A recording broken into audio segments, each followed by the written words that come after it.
હવે તો રૂપિયા રૂપિયા ને રૂપિયા, બીજી કઈ વાત જ નહીં.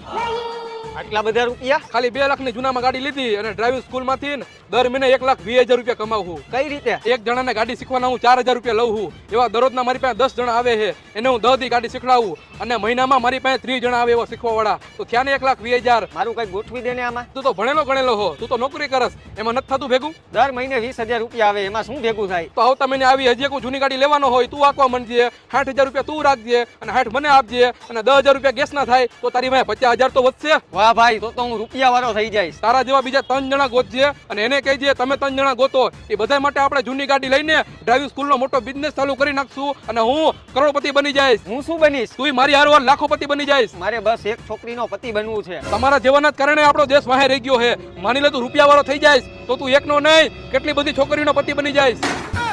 તો કાલથી કામ ચાલુ. આને શું ખબર પડે કે માલ હે તો જ મોહબ્બત